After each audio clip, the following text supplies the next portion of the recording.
H ராஜாவை எடுத்துப்போம், எப்படியாக அறியப்பட்டவர். திருப்பதி நாராயணன் எடுத்துப்போம், நாராயண் திருப்பதி எடுத்துப்போம், எப்படியாக அறியப்பட்டவர். கே.டி. ராகவன் எடுத்துப்போம், எப்படியாக அறியப்பட்டவர். எல்லாருமே ஏதோ ஒரு நெகட்டிவ் விஷயத்தின் மூலமாக அறியப்பட்டவர். இல்லாட்டா அப்பா எச் ராஜா வந்து பேசினார்னா பாவம் எதிர்கட்சியில இருக்கிறவங்க எல்லாம் வாயடைக்க வைத்து விடுவார். அவ்வளவு பாயிண்ட் எடுத்து போடுவார். அவ்வளவு வரலாறு தெரியும் அவருக்கு, அவ்வளவு அரசியல் தெரியும் அவருக்கு.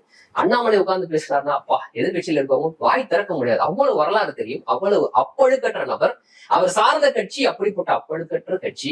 ஆகவே அவர் ஊழலுக்கு எதிராக அப்படி பேசினார்னா அவர் எதிரில் இருக்கவும் பேச முடியாது. அப்படியா எல்லாரும் இன்னைக்கு அண்ணாமலையையும் எச் ராஜாவையும் வானதி ஸ்ரீனிவாசன் அவர்களையும் கே.டி. ராகவன் அவர்களையும் அப்படியாக இன்னைக்கு அறிஞ்சிருக்கிறாங்க மக்கள். அப்ப எல்லாருமே நெகட்டிவாக இன்னைக்கு மக்களிடம் போய் சேர்ந்திருக்காங்க. கே.டி. ராகவன் எதற்கு ஸ்பெஷலிஸ்ட் நமக்கு நல்லா தெரியும். எப்படியாக அறியப்பட்டிருக்கிறார். அண்ணாமலை எப்படி அறியப்பட்டிருக்காரு நமக்கு நல்லா தெரியும். பல வகையில் அறியப்பட்டிருக்கார். சொந்த கட்சியிலே வந்து ஆட்களை வைத்து வேவு பார்த்து அந்த கட்சியில் அடுத்து இவர் பொறுப்புக்கு ஒருத்தர் வராருன்னு தெரிஞ்சாலும் அவருக்கு வந்து ஒரு போன் ரெக்கார்டை போட்டு இல்லாட்டா ஒரு வீடியோ ரெக்கார்டை போட்டு அதை வெளியிடக்கூடிய நபராக அறியப்பட்டவர். இன்னைக்கும் அவர் செஞ்ச இந்த வேலைகளுக்கு எதிராகவே ஒருத்தர் சேனல் நடத்திட்டு இருக்காரு.